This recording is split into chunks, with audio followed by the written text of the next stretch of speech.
Salut Brian. Salut, ça va? Ça va, merci d'être là, bienvenue Mer- chez CryptoSquare. Merci beaucoup. Ça fait plaisir de t'avoir. Pareil. Encore plus un vendredi matin, ça change des soirs. On va commencer l'interview. Ouais. Moi j'ai plein de questions que j'ai notées. Et en fait, on va commencer par le commencement. Est-ce que tu peux te présenter, nous expliquer brièvement ton parcours et qu'est-ce qui t'a amené dans le Web3? Ouais, écoute, merci pour l'invitation. Donc moi, c'est Brian Hogan. Ça fait combien de temps que je suis dans le Web3? Ça fait depuis 2017.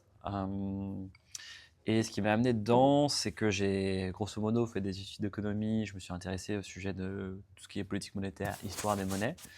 Et à travers ça, je me suis intéressé à Bitcoin en 2015. Et en 2017, je bossais dans une boîte de data, mais je me faisais un peu chier.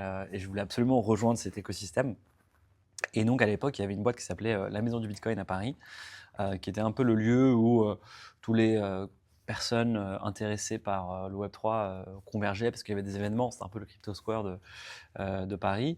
Et c'était aussi la boîte de Ledger, en fait. C'était les bureaux de Ledger au sous-sol et au rez-de-chaussée, c'était la Maison du Bitcoin. Et donc, je suis allé souvent là-bas, j'ai rencontré les équipes et j'ai rejoint la Maison du Bitcoin au moment où il y avait un spin-off entre Ledger et la Maison du Bitcoin. Parce que Ledger montait une série B de 50 millions et les investisseurs ne voulaient pas dans Ledger une société qui faisait de l'achat-vente de crypto-monnaies, parce que Ledger, c'est d'un point de vue réglementaire assez simple, c'est du hardware, c'est de la sécurité. Et donc voilà, donc j'ai rejoint la Maison du Bitcoin en 2017, mi-2017. Et j'ai vécu Bitcoin qui dépasse 10 000 $ là-bas. J'ai vécu du coup 30 journalistes parce qu'à l'époque, quand tu tapais Bitcoin en France, tu tombais sur le site de la Maison du Bitcoin en premier, avec le numéro. Donc 30 journalistes qui nous appellent le jour où ça dépasse 10 000 $ pour le JT, Edouard Baird, enfin tous les. Je suis passé sur Edouard Baird, la matinale, Radio Nova le lendemain matin, etc. Et voilà. Et donc, de fil en aiguille, j'étais CMO là-bas de 2017 à 2020. J'ai organisé plein d'événements parce que j'étais passionné, tout m'intéressait. Je voulais faire en sorte que les gens se rencontrent. Et grâce à ces rencontres, moi, j'ai moi-même rencontré en fait deux entrepreneurs qui lançaient une société qui s'appelait Sorar. Et je les aidais à lever leur pre-seed en les connectant avec des billets, notamment les cofondateurs de Ledger. Et j'ai adoré le projet parce que c'est un projet qui mixe le foot, la crypto, le gaming. Et du coup, je les ai rejoints ensuite en tant que consultant, puis full-time à partir de 2020. Et voilà, et j'ai bossé chez Sora pendant 4 ans. Et maintenant, je suis freelance et je bosse pour différents projets dans la crypto. Pardon, c'était une très longue intro. Mais par contre, c'est un beau parcours. Parce que je ne Ouais. connaissais pas comme ça et maintenant je comprends beaucoup mieux, quoi. C'est un parcours qui est fait de rencontres, en fait, tout simplement. Et du coup, tu as passé un peu de temps chez Sora. Ouais. Tu peux nous expliquer ce que tu faisais chez eux? Ouais, alors chez eux, moi je suis arrivé là-bas. En fait, quand j'ai rencontré les deux cofondateurs, ils étaient tout seuls. Et ensuite, quand je les ai rejoints en tant que consultant, ils étaient 4. Et j'étais le premier non technique en fait. Et donc j'ai en fait géré toute la partie marketing du community management aux parties growth product, c'est-à-dire comment dans le produit on essaie de mettre en place des techniques pour faire grandir la communauté, des programmes de parrainage, des rewards, enfin des récompenses qui sont excitantes et qui sont partageables sur les réseaux, etc. Et donc je les ai accompagnés de 2020 à 2024. Et donc au début j'étais tout seul. Et au fur et à mesure, on a augmenté les équipes en recrutant un community manager, en recrutant des graphistes, en recrutant des personnes spécialisées sur le marketing payant, etc., etc. Et donc quand je suis parti, l'équipe marketing c'était 20 à 30 personnes. Et moi je me suis toujours spécialisé sur d'abord le growth marketing, donc qui est vraiment dans le marketing, comment on fait pour acquérir le plus d'utilisateurs possible à des prix les plus compétitifs possibles. Donc vraiment la partie acquisition. Et ensuite, sur la dernière année chez Sora, je me suis spécialisé sur la partie brand marketing. Donc comment développer la marque de Sora, faire en sorte que la marque soit aussi un aimant pour plus facilement attirer justement ses utilisateurs. Donc là, par exemple, j'ai bossé avec Bappé, j'ai bossé avec Zizou pour faire des campagnes de communication sur Sora avec eux. Donc c'était deux choses assez différentes et qui m'ont permis de moi-même mieux gérer tout le panel, je dirais, marketing.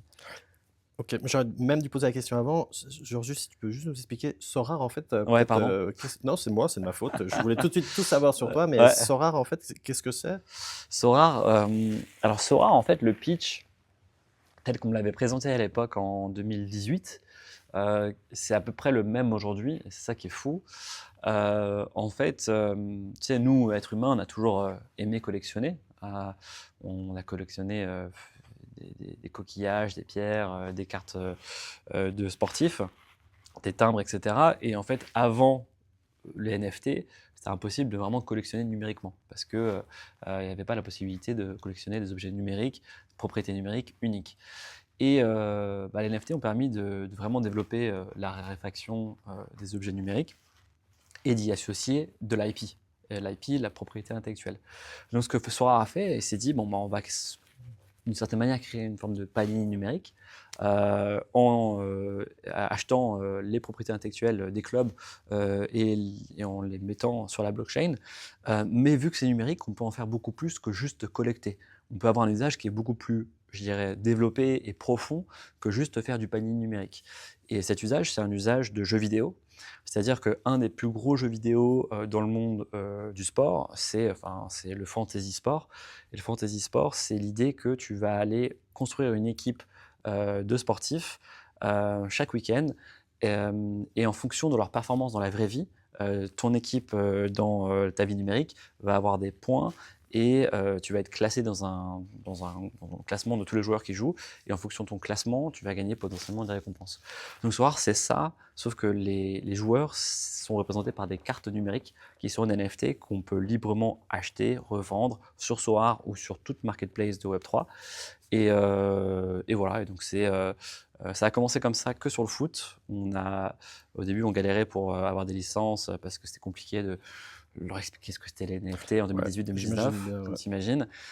Mais en fait, au fur et à mesure que tu es 5, 10, 15, 20 licences, quand tu commences à avoir des gros clubs comme l'Atlético Madrid, la Juventus, etc., d'autres Ouais, signent plus ouais, facilement. ouais, ok. Et parce qu'ils s'appellent entre eux, ah, ça marche bien, ok, ils t'ont payé, ouais, d'accord.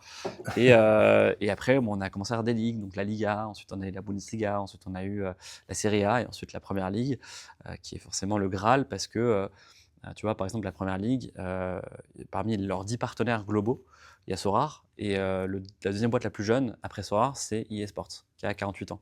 Et Sorare avait 4 ans qu'on les a signés. Ah, ok, tout jeune. Donc voilà, c'est la grande fierté. Puis après, on a signé la NBA et puis on a signé la MLB. Donc aujourd'hui, c'est 3 jeux de fantasy football, de fantasy NBA et de fantasy MLB. Pas mal, bien. Tout à l'heure, tu parlais de growth. Tu peux nous dire quelques stratégies que tu avais mis en place? Ouais, en fait, donc dans la growth, au début, je faisais tout le marketing. Donc je faisais pas juste de la growth. Et la growth, c'est un peu un nom fourre-tout. En plus, c'est super anglicisé. Pour les Français, ça peut être compliqué à comprendre. Mais je faisais tout le marketing de la boîte. Donc la première stratégie, qui est pas vraiment d'une stratégie growth, c'était plutôt une stratégie presse. C'est-à-dire que la chance de Storar, c'est que c'est une marketplace où d'un côté, c'est la demande qui vient de collectionneurs, de joueurs, etc. Et de l'autre côté, c'est des clubs de foot qu'on doit onboarder pour ensuite pouvoir émettre leurs cartes sur la plateforme et vendre leurs cartes. Et au début, on avait que 10 partenaires, ensuite 11, ensuite 12, 13. Mais pour chaque partenaire qu'on lançait et qu'on annonçait, on faisait un communiqué de presse avec le partenaire. Donc la Juventus ou d'autres clubs. Je me souviens par exemple, la Juventus, c'était le premier gros club qu'on a eu à annoncer. Et moi, j'avais rejoint Sorare un mois avant. Et dans le communiqué de presse, j'avais dit Cristiano Ronaldo lance ses premiers NFT, etc. Alors qu'en fait, non, c'était juste un petit contrat de licensing avec la Juventus. Ils nous avaient un peu tapé dessus. Mais ça avait fait de la presse, en fait. Ça avait fait de la presse, CoinDesk en avait parlé, toute la presse crypto en avait parlé parce que, waouh, Cristiano Ronaldo lance des NFT. Et ça nous avait, toute cette stratégie, en fait, de chaque fois qu'on lançait un club, on faisait de la presse, nous a apporté pas mal d'intérêt, pas mal de presse, pas mal d'utilisateurs. Donc ça, c'est une stratégie hors growth. Et une stratégie growth, c'est, quand je suis arrivé, je me suis dit, j'ai vu que moi, je venais du monde de la maison du Bitcoin où l'usage, c'était investir. Et je sais pas quel est ton rapport avec ta banque, mais généralement, on n'est pas tous les jours, putain, trop bien cette feature, trop bien ce truc, dans la communauté, à donner du feedback, etc. Et là, dans le gaming, c'était rien à voir. Les gens, ils étaient à fond, à fond, à fond, ils y passaient des heures par jour. Et donc, je me suis dit, bon, bah, on va voir si un programme de parrainage, ça peut bien marcher. On a testé et on voyait que ça marchait bien. Et donc, on a lancé un programme de parrainage. Et en fait, 50% de nos nouveaux utilisateurs et surtout de nos nouveaux collectionneurs, ceux qui achetaient des cartes, venaient du programme de parrainage. Donc ça a été une grande force.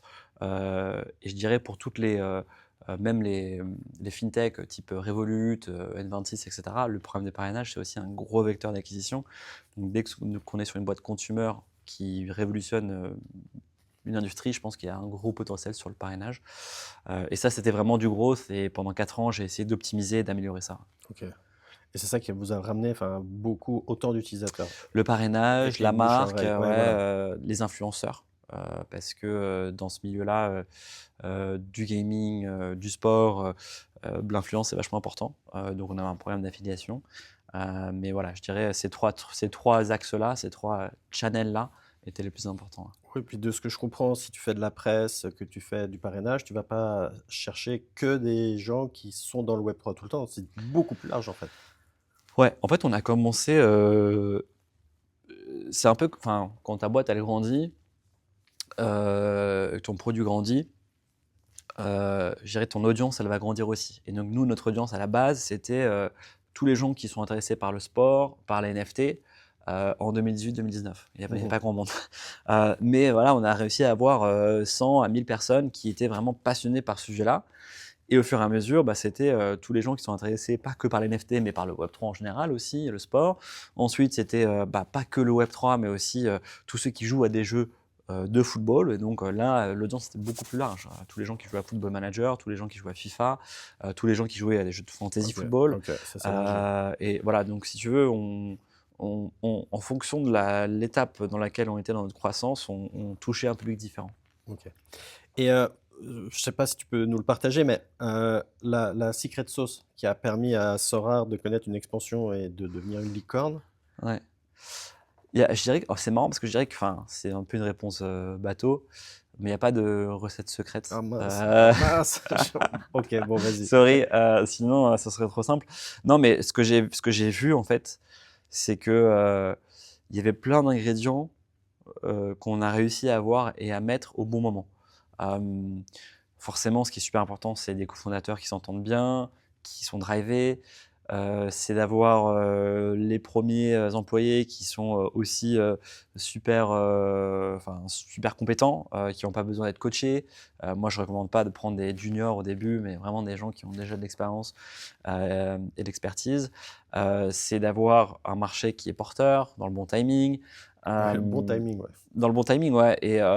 Mais voilà, c'est vrai que entre 2018-2019 enfin, même maintenant, Sorare, c'est toujours une ébullition constante, quoi. Donc ça, c'est super excitant.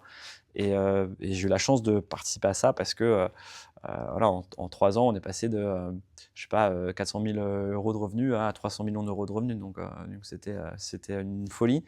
Et c'était beaucoup de boulot, mais c'était super excitant. Et bosser pour une licorne, c'est impressionnant. Ouais, bah faut s'accrocher parce que ça change tout le temps. Tu vois, moi je suis arrivé, on était 5, je suis parti, on était 200. Entre 5 et 200, tout change. Le process, les personnes, la façon dont tu es perçu, etc. Et c'est grisant quand tout augmente et que tout va bien. Et après, bah, forcément, quand on grossit, qu'on scale, il y a tes soucis je dirais, de comment tu structures l'entreprise à l'intérieur, comment tu mets du management, etc. Et donc là, ça peut être plus frustrant. Et moi, je me suis rendu compte typiquement que je préférais travailler dans des petites structures plutôt que d'être dans des grosses structures parce que on a moins d'impact. Et au final, ce que j'ai appris, c'est que je voulais avoir de l'impact Mhm. dans ce que je faisais. Et quand on est 200, forcément, c'est dilué. Tout à l'heure, tu parlais de Cristiano Ronaldo. Mais moi, je voudrais savoir s'il y a une collaboration ou ou un Ouais. partenariat clé qui a tout changé? Je dirais une collaboration qui a Ou qui tout a été changé. déterminant? Ça n'a pas forcément tout changé, mais il y a eu une collab qui a été faite et il s'est passé quelque chose. Hem, je pense que, ce qui me vient à l'esprit, c'est,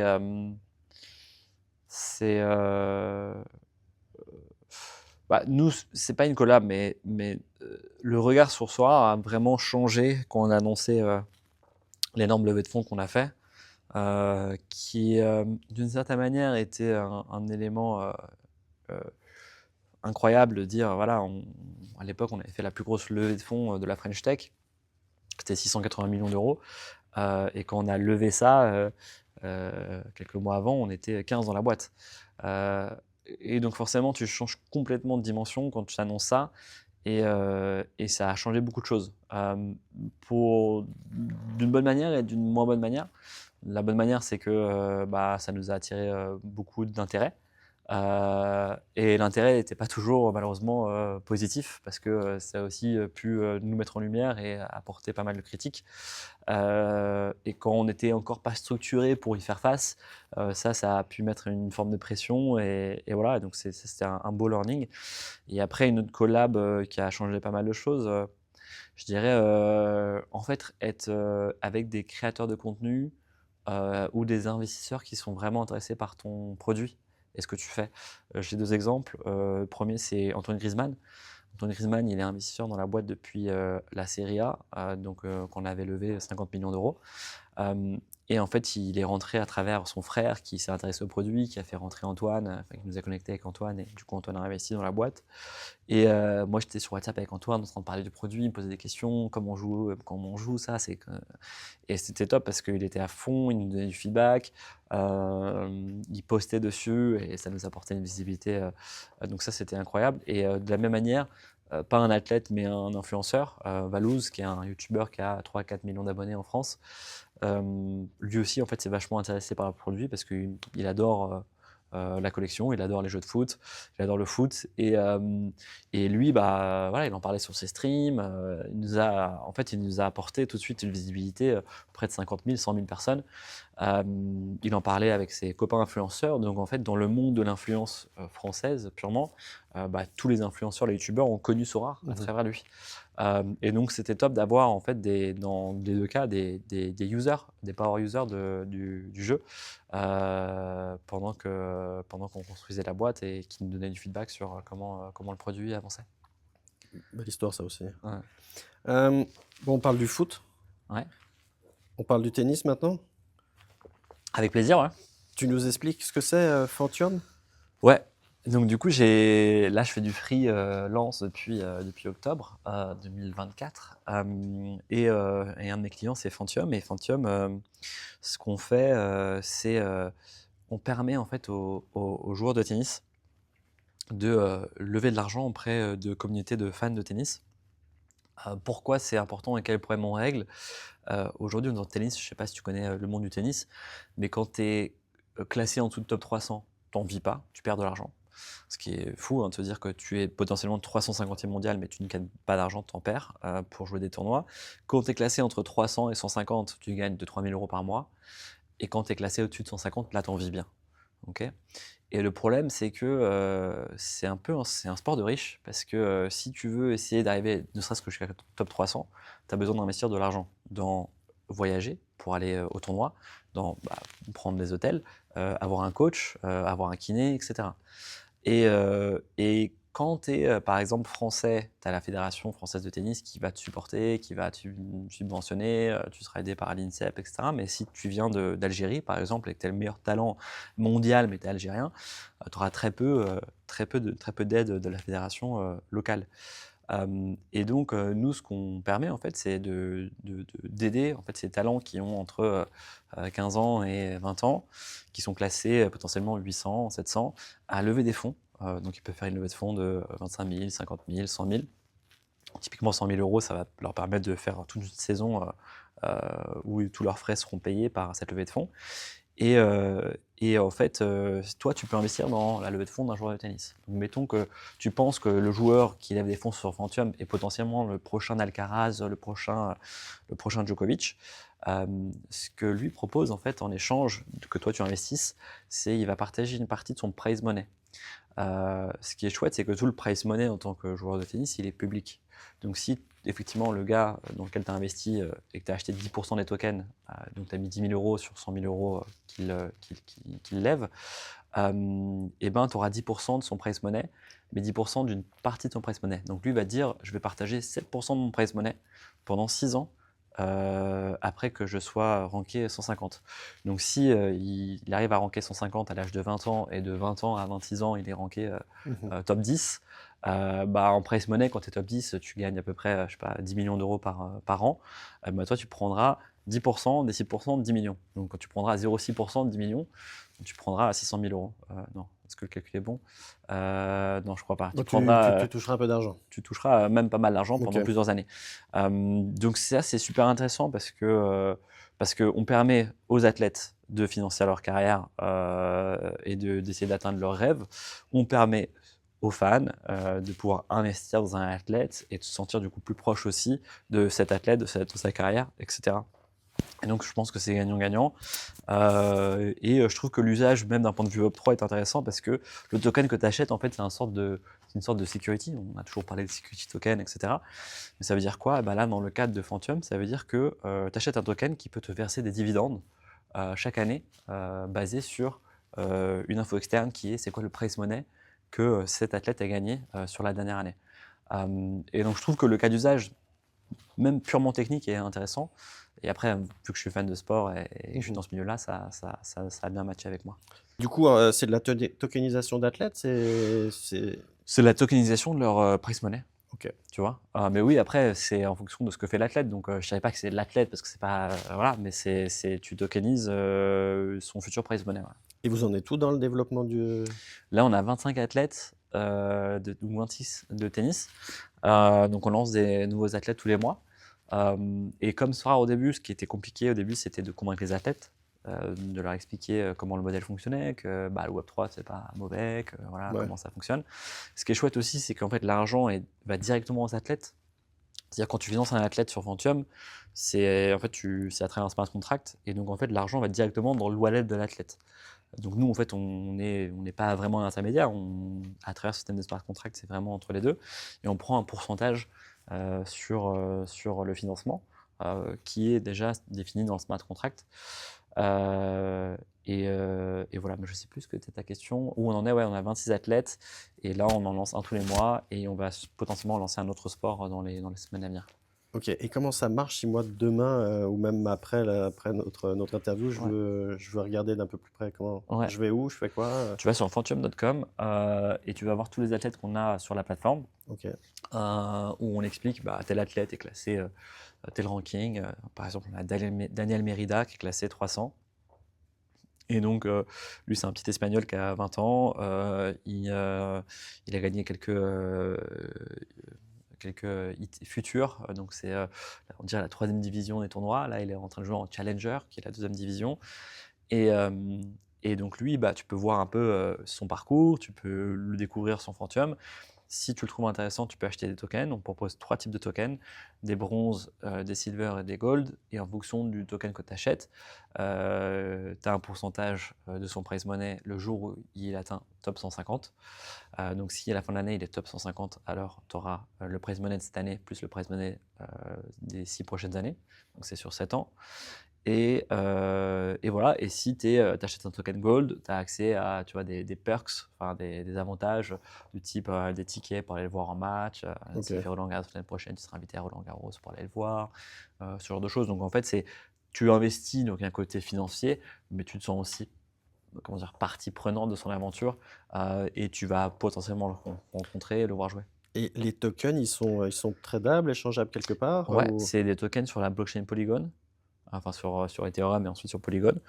Et donc, ils sont achetables sur Fantium et ils sont tradables sur n'importe quel Web3 marketplace qui permet le trading de NFT Polygon, parce que c'est des NFT. Et là, sur Fantium, on est en train justement on va lancer notre marketplace à nous pour pouvoir faire du secondaire directement sur Fantium. C'est-à-dire, mettons que tu as acheté le token de Tristan Boyer à l'époque quand il était classé 400.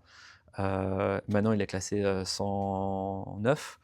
Vu que son token, en fait, il donne les mêmes droits maintenant qu'avant, mais avant, il s'est vendu à un prix auquel on l'a mis en vente, mais maintenant qu'il donne des dividendes, le token il pourrait être évalué de manière plus chère. Et donc potentiellement, toi, tu pourrais essayer de le vendre plus cher que tu l'as acheté, parce qu'après, il y a un arbitrage entre est-ce que je garde ce token qui va me verser des dividendes sur les 6 prochaines années, ou est-ce que j'essaie de le revendre plus cher, potentiellement. Moi, c'était là où je voulais en venir savoir justement. Mais s'il y a une marketplace qui arrive, intéressant ça aussi. Ouais, c'est intéressant. Quel conseil donnerais-tu à quelqu'un qui commence à explorer les NFT? Bonne question.